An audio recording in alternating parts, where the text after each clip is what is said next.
sont où les jeunes là? Je vais leur tirer les oreilles la prochaine fois.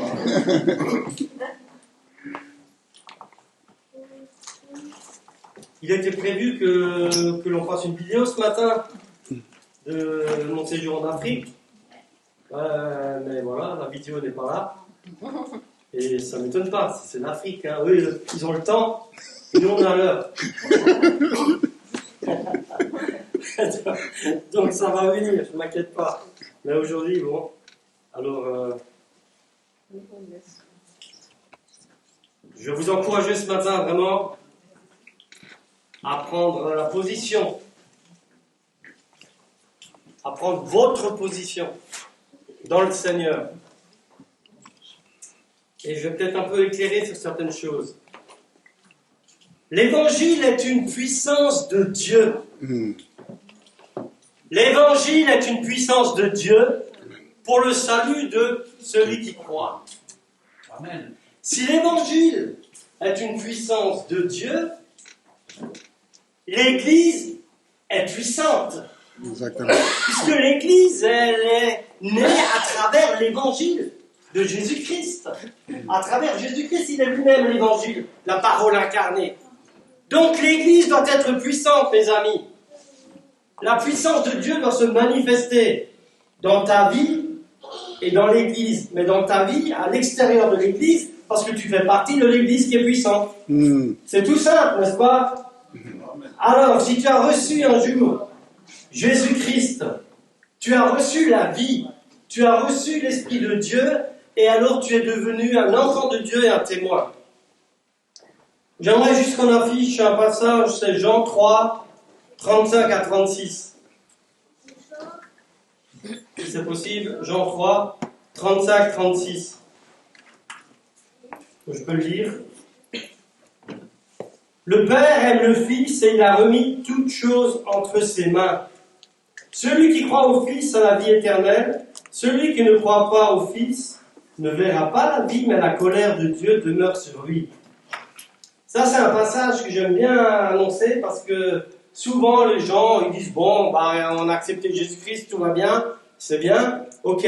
Mais Dieu a un Fils unique, c'est-à-dire dans le sens exclusif, un Fils incomparable, un Fils qui est parfait, un Fils à qui il a tout remis entre ses mains. Toutes choses ont été remises à Jésus-Christ. Et Jésus-Christ a été envoyé dans le monde pour sauver le monde et pour éclairer le monde. Si tu n'as pas Jésus-Christ dans ta vie, si tu n'as pas accepté Jésus-Christ dans ta vie, bah, tu ne vois pas clair. Tu es dans les ténèbres. Jésus a dit, je suis la lumière du monde. Celui qui me suit ne marchera pas dans les ténèbres, mais il aura la lumière de la vie. Il est la lumière du monde. Tous ceux qui ont cru et qui ont reçu la lumière de Jésus-Christ sont devenus enfants de Dieu, fils et filles de Dieu. Ceux qui ont reçu la lumière, qui ont vraiment cru en Jésus-Christ. Vous savez, dans le christianisme, il y a beaucoup de dénominations, il y a beaucoup de formes de christianisme. Enfin, il y a un christianisme, mais il y a beaucoup de formes de chrétiens. Et donc, j'aimerais vraiment vous dire que dans toutes les dénominations chrétiennes, il y a beaucoup de gens qui disent croire en Jésus-Christ. Vous pouvez interroger les gens. Peu importe la religion chrétienne, ils croient que Jésus-Christ est le Fils de Dieu. Ils pensent, ils acceptent même que Jésus-Christ est le Fils de Dieu. Et la Bible dit, je l'ai lu tout à l'heure, celui qui croit au Fils, il a la vie éternelle. Mais j'aimerais vraiment m'appuyer ce matin sur le fait de croire. Ça veut dire quoi? Croire. Croire en Jésus-Christ, c'est bien. C'est bien. Ça, c'est juste là-dedans. Hein? Tu crois intellectuellement que Jésus-Christ est le Fils de Dieu. Mais est-ce que nous croyons vraiment? Est-ce qu'on a vraiment reçu la lumière? Mais d'après ce que moi je constate, d'après ce que je vois, la majorité des gens qui se disent chrétiens, ils sont des chrétiens intellectuellement. Ils vivent pas la croyance. La croyance, je vais vous dire ce que c'est la vraie croyance.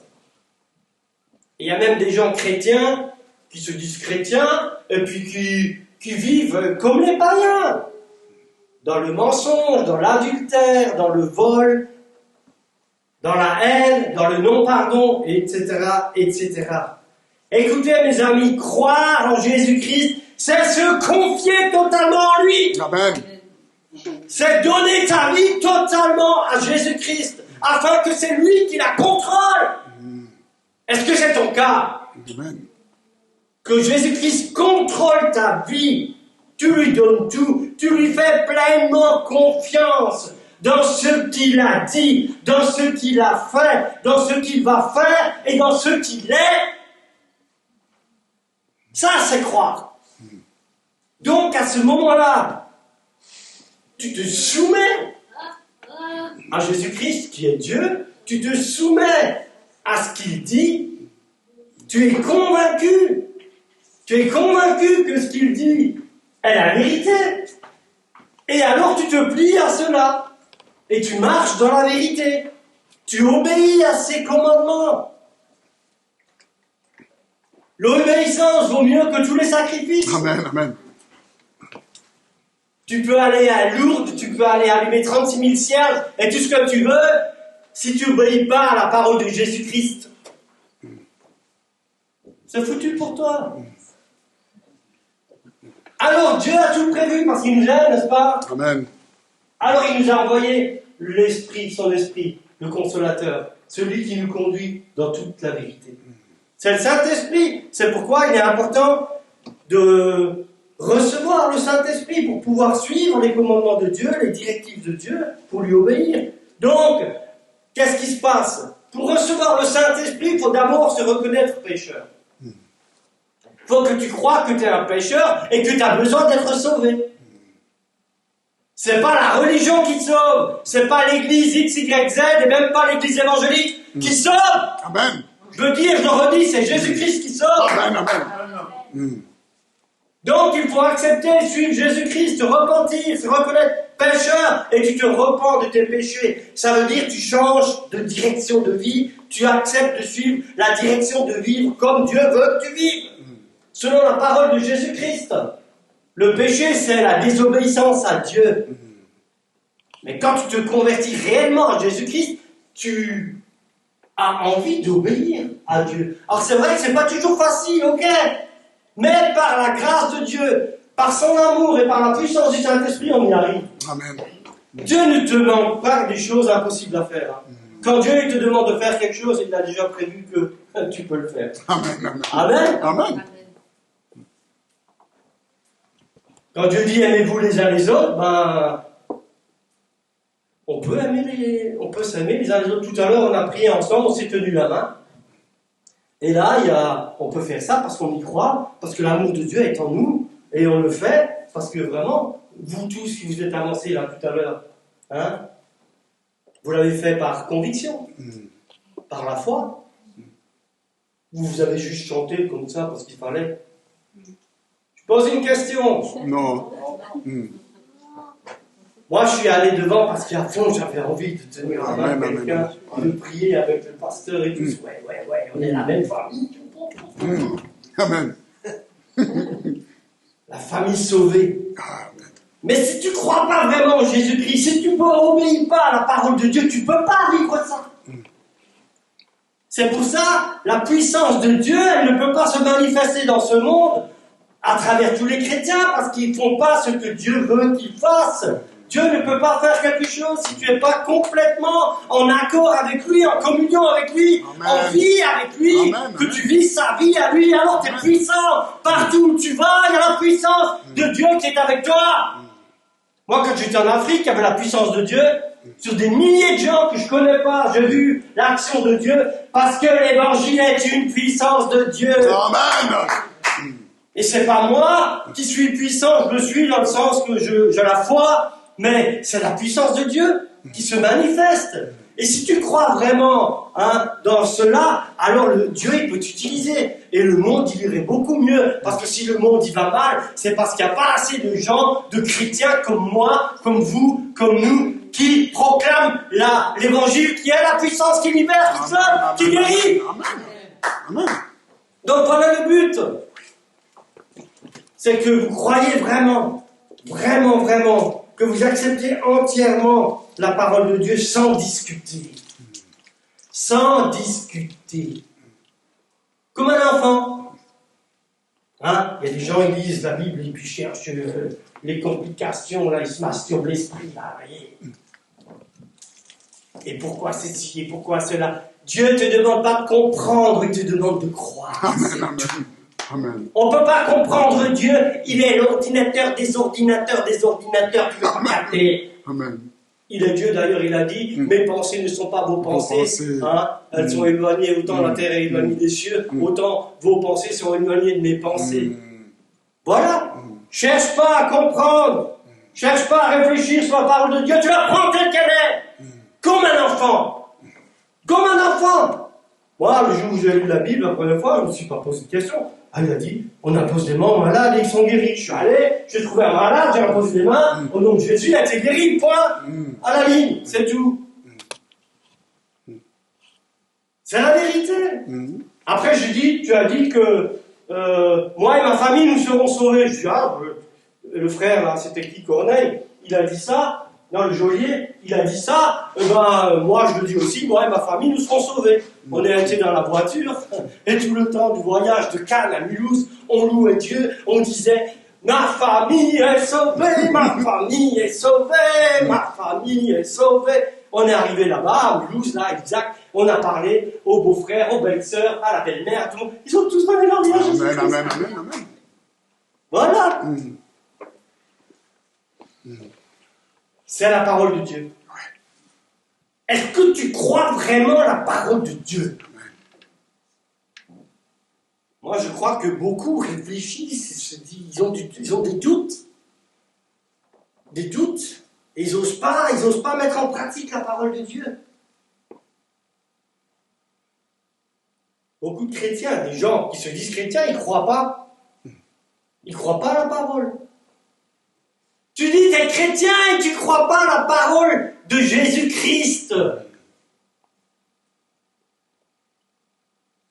Là, je m'adresse à ceux qui m'écoutent et qui me voient. Vous voyez comme je suis beau? Un enfant de Dieu. Sauvé. Je suis sûr d'être sauvé. Si je meurs dans 2 minutes, je vais au paradis, sûr et certain. Et c'est pas grâce à moi, c'est grâce à Jésus-Christ. Amen. Et j'espère de tout mon cœur que tu pourras dire la même chose à Jésus. Amen. Et que tu le dises même tout de suite.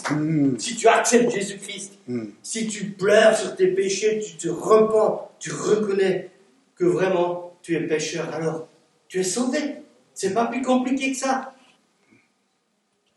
Et tu confesses de ta bouche, et tu crois dans ton cœur. Je vais vous dire, mes amis, et c'est pas un secret, Dieu, il s'adresse toujours au cœur. Tout passe par le cœur. Si tu confesses de ta bouche et si tu crois dans ton cœur, il faut toujours ouvrir ton cœur. C'est le cœur spirituel. C'est là que ça se passe. C'est là que Dieu parle. Et si tu crois pas, à la parole de Dieu, c'est dramatique. Parce que la Bible dit que les incrédules n'entreront pas dans le royaume des cieux. Et ça, c'est terrible. Donc la mauvaise nouvelle, c'est que la colère de Dieu, elle repose sur ceux qui ne croient pas. Vraiment. Écoutez, moi je suis un évangéliste, donc j'annonce pas l'évangile à l'eau de rose. J'annonce le vrai évangile. C'est pas tout le monde il est beau, il est gentil. Tout le monde il va au paradis. Dieu il est bon. Ouais, Dieu il est bon. Ouais, Dieu il est bon. Oui, il est bon. Il est même très bon. Et c'est pour ça qu'il a donné son fils. Pour toi. Mais il ne faut pas t'imaginer que le jour où tu te trouveras devant lui, que si tu n'as pas accepté son plan à lui, qu'il a envoyé son fils Jésus-Christ, il a donné sur la croix pour toi, si tu ne l'as pas accepté, tu n'es pas sauvé, désolé. Désolé. Alors je prie pour que je vous annonce l'évangile, pour que vous puissiez vous positionner. C'est ça le boulot de l'évangéliste. On annonce l'évangile, après, c'est vous qui faites. Hein. C'est les gens, ils décident. Ils croient ou ils ne croient pas. Moi, j'annonce. Et je sais que l'évangile a une puissance de Dieu, puisque je le vois régulièrement. Et j'aimerais que tous les chrétiens le voient. Que tous les chrétiens vraiment annoncent Jésus-Christ. Que nous, tous les chrétiens n'aient pas honte de Jésus-Christ. Si tu as honte de Jésus-Christ, il aura honte de toi. Devant les saints anges. Amen. C'est pas moi qui le dis, c'est lui qui l'a dit. Ouais. Donc, c'est sûr que si tu ne crois pas vraiment, si tu ne connais pas, si tu n'as pas cette intimité avec Dieu, parce que tu connais sa parole, tu connais Dieu comme ton Père, c'est sûr, tu ne peux pas être dans cette liberté de parler de lui. Tu ne peux pas. Tu as honte parce que tu te dis, qu'est-ce qu'il va penser l'autre? Je parle de Jésus, il va penser quoi? Mais moi, je parle de Jésus partout, je n'ai rien à faire. Je ne peux pas faire autrement. Dans l'avion, quand j'étais dans l'avion pour aller en Afrique, là, je parlais du Seigneur. À la douane, quand je suis arrivé, il m'a demandé le passeport. Vous allez où? Je dis au Cameroun, annoncer l'évangile. Ah bon? Oui. Annoncer l'évangile. Vous savez ce que c'est l'évangile? C'est la parole de Jésus-Christ. Jésus-Christ, je commence à l'évangéliser. Le douanier. Il m'a dit bon séjour, hein, etc. Mais voyez, bon, vous allez dire, moi je suis un évangéliste, ok. Mais quand même, on est tous des témoins. Si nous avons reçu le Saint-Esprit, nous sommes des témoins, et des témoins puissants. Puissants. Hein? La puissance, elle appartient à Dieu. Oui, elle appartient à Dieu. C'est lui qui agit. Mais toi, tu es puissant parce que Dieu est avec toi. Amen. Eh, mon frère. Évidemment. Avec toi, en toi. Alors voilà pourquoi nous sommes puissants, parce que nous avons la parole en nous qui est vie, Jésus en nous, par l'Esprit de Dieu. Et alors, on peut dire on est puissant, ça c'est pas de l'orgueil. Donc, mes amis, si vous ne pratiquez pas la parole de Dieu, si vous ne croyez pas vraiment Jésus-Christ, Dieu n'est pas content. Et le pire, c'est quoi? C'est que le diable, il rigole. Le diable, il a un droit sur la vie de ceux qui ne croient pas. Parce qu'il y a toujours une porte ouverte là, quelque part. Et le diable, il vient, et il fera tout pour que tu ne crois pas. Hein. Ça, c'est son but. Satan, je te ferme la bouche là, maintenant, au nom de Jésus. Et je prie sous forme d'incrédulité. Au nom de Jésus, que tous ceux qui entendent l'évangile là, maintenant, ils croient qu'ils aient la foi. Esprit d'incrédulité, je te détruis au nom de Jésus. Et je proclame que tous ceux qui croient, ils croient à fond, ils croient vraiment, ils croient à la parole de Dieu complètement. Et ils la pratiquent. Ils la pratiquent. Et alors l'Église, elle sera forte et puissante quand tu pratiques la parole de Dieu. Si chacun pratique la parole de Dieu, si chacun est un témoin, si chacun prie pour l'autre, si chacun aime l'autre, si chacun pardonne l'autre, si chacun donne également, alors là, Dieu peut se manifester, puisqu'on est en accord avec lui. On fait ce qu'il veut. La parole de tout ce que je vous dis, c'est écrit dans la parole de Dieu, oui ou non? Oui. C'est écrit, et Dieu, c'est ce Dieu-là qui a tout prévu. Jésus est venu pour nous sauver. La bonne nouvelle, c'est que Dieu a tant aimé le monde, qu'il a donné son Fils unique. Pour que tous ceux qui croient ne périssent pas, mais qu'ils aient la vie éternelle. Mais je répète, croire, c'est pas juste croire comme ça à Jésus-Christ et c'est fini. C'est aller beaucoup plus profond. On est d'accord avec ça? Amen. Croire, c'est faire ce que Dieu veut que tu fasses. C'est obéir à sa parole. Ça, c'est croire. Hein? Je prêchais ça dans une église catholique il y a 2 ans. Et le curé, il était d'accord. Hein? Il m'a dit.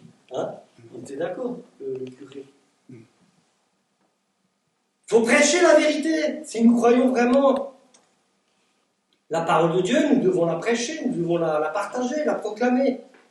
La bonne nouvelle, c'est que Jésus a paru pour détruire toutes les œuvres du diable. Et sur la croix, il a tout accompli, il a tout payé, il a même vaincu toute la puissance de Satan. Donc, si tu acceptes Jésus-Christ vraiment, le diable, il est obligé de lâcher prise sur ta vie, sur ta situation, et surtout sur la vie de l'éternité, hein. Sur ta vie éternelle. C'est Dieu qui prend le contrôle de ta vie. On fait peur aux gens, on dit Dieu va te punir, Dieu va faire ça. C'est faux, ça c'est un mensonge. Tu es puni d'office parce que tu ne crois pas à la parole de Dieu. Voilà. Dieu, il n'a pas besoin de punir. Tu es déjà puni parce que tu ne crois pas à la parole de Dieu. Tu es déjà jugé parce que tu ne crois pas à la parole de Dieu. C'est Jésus qui l'a dit. Que c'est la parole de Dieu qui juge. Et tu es déjà jugé si tu ne crois pas. Alors, je t'en supplie, crois dans la parole de Dieu, prends ta Bible, prends l'évangile, lis-le, et prends-le réellement pour toi. Confesse tes péchés à Dieu. Et ce qui est extraordinaire, c'est que lorsque nous croyons vraiment et que nous vivons cette vie avec Dieu, Dieu nous donne même le pouvoir de marcher sur toute la puissance de l'ennemi. Amen. Ah, j'ai prêché ça en Afrique, j'arrêtais pas de prêcher ce message-là. On a l'autorité. L'autorité, le pouvoir. Vraiment. Et c'est la réalité. Je vous ai dit, quand j'étais là-bas, il y avait dans un village un manguier qui était utilisé par les sorciers. Ils avaient un manguier au centre du village et ils avaient fait des choses occultes, hein, des actes de sorcellerie sur ce manguier. Hein. Et le frère qui m'a invité là-bas, il a eu la vision, il a vu que par ce manguier, il y avait des chaînes sur toutes les familles. Les familles étaient liées. Il y avait des chaînes qui liaient les gens. Ils n'avaient pas de travail, ils étaient malades. Ils ne pouvaient pas se marier, etc., etc. Eh bien, on a fait le tour du manguier, là. Avec tous les pasteurs là-bas, on a fait le tour du manguier. On a prié comme on a fait comme au mur, les murs de Jéricho, là. On a tourné autour. Et après, quand je prêchais, je maudis le manguier. Et le frère, il est venu 2 jours après à l'église. Je lui ai dit, frère, le manguier t'a maudit, il a séché. Amen. Alléluia. Amen. Il a séché un manguier. J'espère qu'ils ont pris la vidéo. Mais un manguier, mais c'est énorme. Hein. Moi, je croyais que c'était un petit arbre. Mais c'est un truc de 30-40 mètres de haut.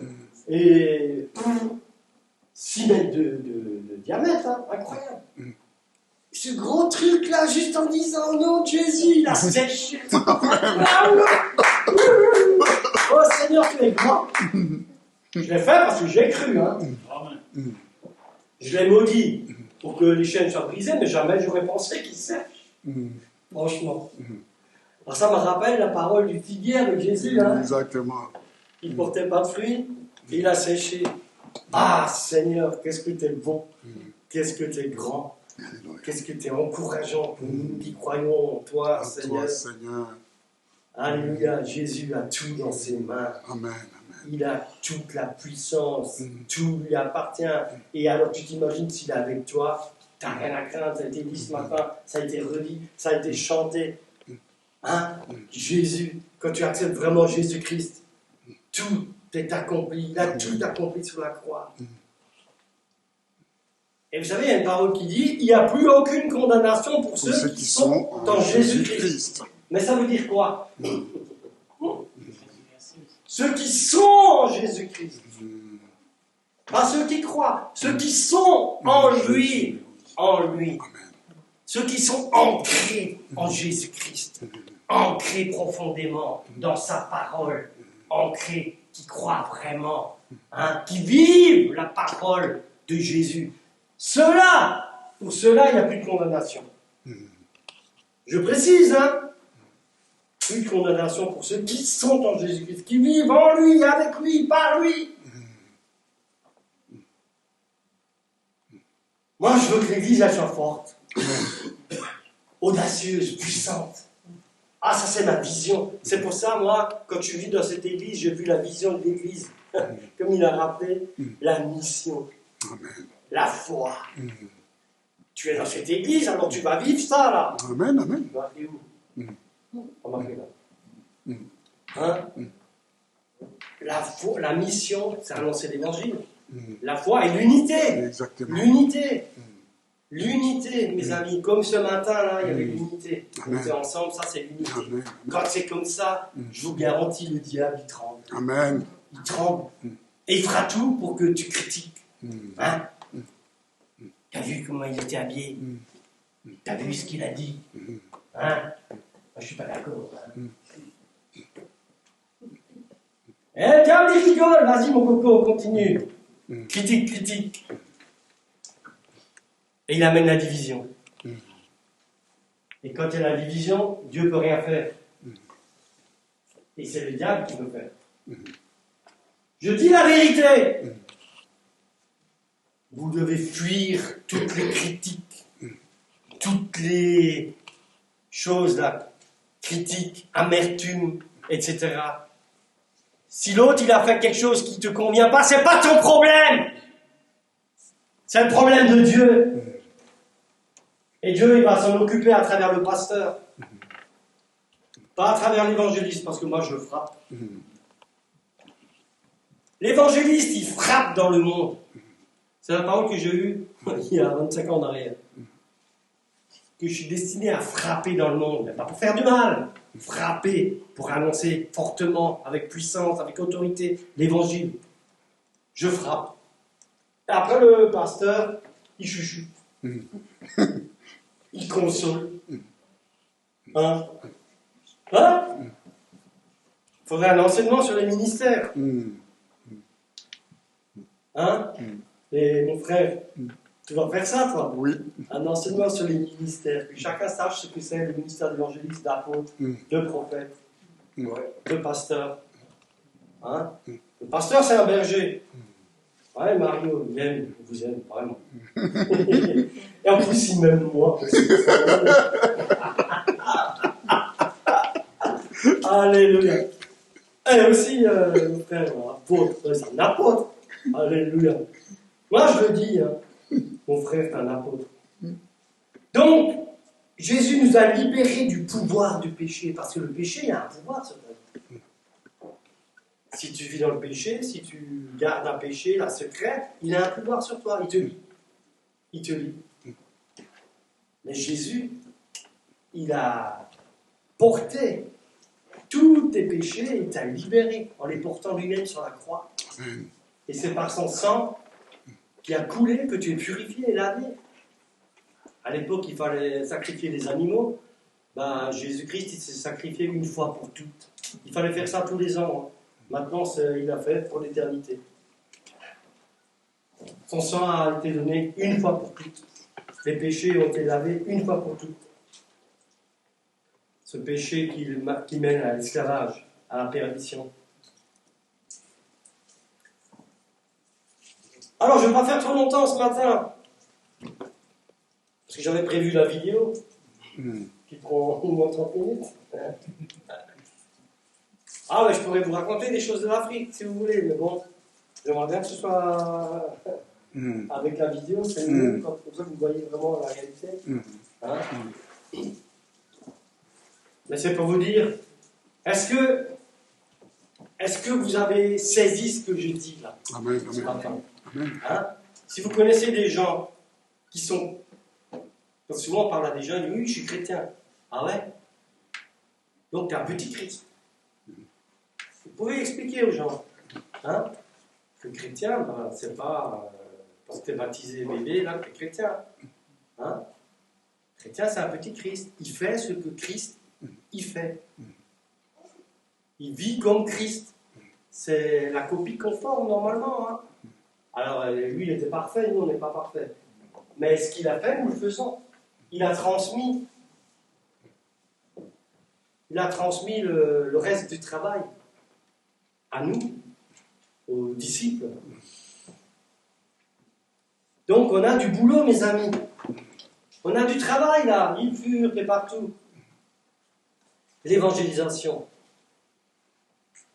Aujourd'hui, tout est fait pour qu'on ne puisse pas communiquer. Vous voyez bien. Hein? Passe sanitaire, anti-tien, etc. Et oui. C'est fait pour que les gens ne communiquent pas entre eux. Mais Est-ce que Dieu est plus grand? Amen. Est-ce que quelqu'un peut m'empêcher de communiquer l'évangile? Non. Amen. Est-ce que quelqu'un peut t'empêcher de parler de Jésus? Non. En France, on a encore cette liberté. Hmm. Hein? De parler de Jésus. Tu peux, dans la rue, parler à quelqu'un de Jésus-Christ. Maintenant, on ne peut pas prêcher dans la rue, ça. Il faut une autorisation et tout ça. C'est pour ça que j'aime bien aller en Afrique, parce que là-bas, il n'y a pas besoin d'autorisation. Tu prêches. Il y a plein de gens qui viennent et tu prêches l'évangile. Alléluia. Donc là, c'est fabuleux. En Pologne aussi. Hein. Quand j'étais en Pologne, on prêchait sur une place publique à Cracovie. Moi, je prêchais. Je vais vous faire ce témoignage, parce qu'on a encore un peu de temps. Et je prêchais carrément, sur la place publique. Hein, et les gens y passent, tu sais. C'est à Cracovie, je ne sais pas si vous connaissez, c'est une belle ville, là, vraiment une grande place. Et j'étais là avec un frère, et je parlais, je prêchais, tout ça. Et puis t'as la police qui passe, hein, voiture de police, ils te regardent, ils s'arrêtent, et ils te font. Ça, c'est la Pologne. Alors, et là, je prêchais, et tout ça, puis t'as un gars là qui vient. Un jeune, je voyais vraiment dans un état un peu pitoyable, hein, et drogué. Et il vient vers moi, le frère, il traduit, quoi, et il dit, il veut que je prie pour lui. Alors je dis, il veut que je prie pour quoi? Parce qu'il se drogue, il en a marre, il veut plus se droguer. Je dis, oh purée, ah ouais. Je dis, donne-moi la main. Et je priais, je ne sais plus ce que je priais, mais je priais, priais autorité. Je dis, Seigneur, t'as vu, il a demandé. Et tout ça, bon. Comme Dieu a fait les choses. Le lendemain, je vais à l'église prêcher.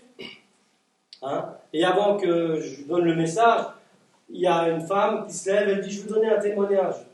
Elle donne son témoignage, elle dit, le frère français, il a prêché hier dans la rue. Ça fait des années et des années que je prie pour mon fils, pour qu'il ne se drogue plus, pour qu'il ait une vie normal et tout ça. Et hier, il a demandé la prière au frère. Et il est ici ce matin. Il a donné sa vie à Jésus et tout. Waouh!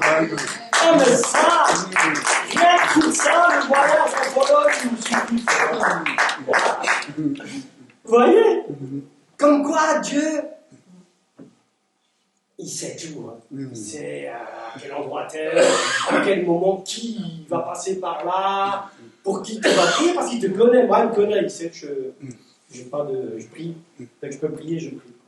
Voilà, c'est pour vous dire, il y a des pays, encore, il y a cette liberté. Hein. Les pays de l'Est, comme la Pologne.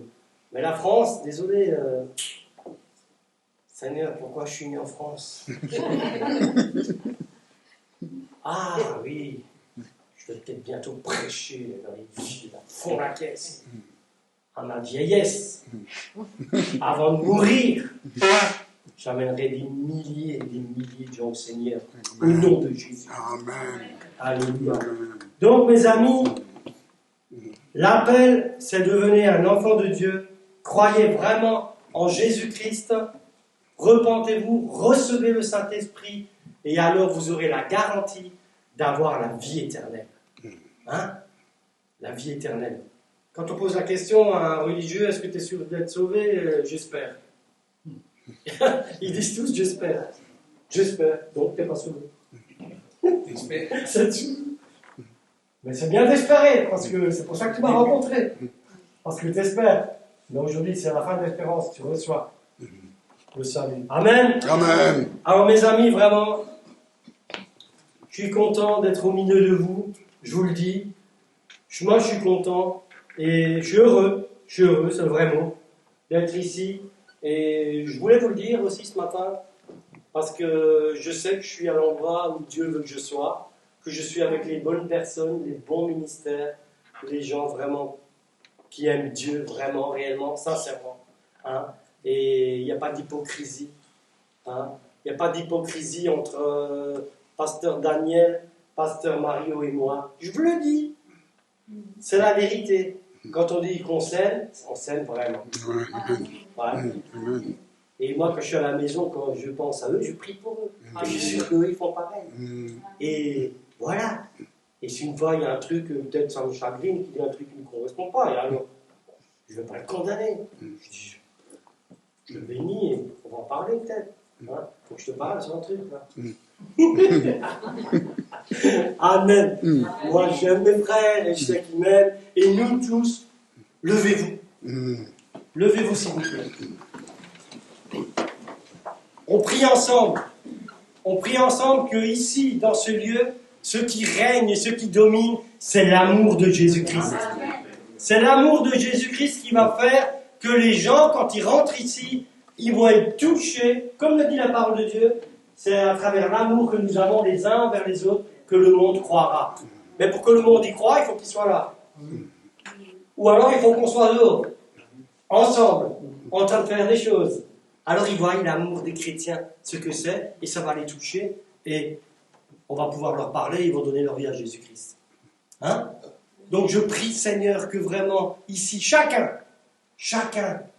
Seigneur, soit motivé de vivre encore plus dans l'amour que tu as mis en lui, par le Saint-Esprit, car l'amour de Dieu, il est là, il est en toi, que cet amour, il grandisse, que cet amour, il se développe, que cet amour, il se voit concrètement, à travers les œuvres, à travers ce qu'on fait dans l'Église, dans nos vies, entre nous.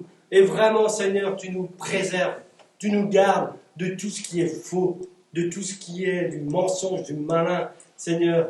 Et on a assez d'amour pour nous aimer les uns les autres, parce que nous avons accepté Jésus-Christ. Et la victoire, elle est dans l'amour. C'est la foi qui triomphe du monde, mais c'est l'amour qui est la victoire dans l'Église, entre nous tous et dans le monde, nous tous ensemble. Alors, merci Seigneur, parce que moi je crois à cela, et je sais qu'ici, beaucoup le croient, que nous nous retrouvions toujours ici, dans la joie, dans cet amour, pour recevoir vraiment ta visitation, pour être fortifiés par toi, Seigneur, pour que nous puissions faire ce que tu as prévu que nous fassions. Chacun ici a quelque chose, a reçu quelque chose de Dieu pour le mettre au service de l'Église ou de son frère, de sa sœur. Chacun a reçu un talent. Faites fructifier le talent que Dieu vous a donné. Amen. Amen. Alors vraiment, je vous bénis, frères et sœurs. Et je bénis tous ceux qui regardent cette vidéo, même si je ne vous connais pas. Moi, je vous bénis parce que, sans même vous voir, je vous aime parce que Dieu vous aime. Amen. Amen.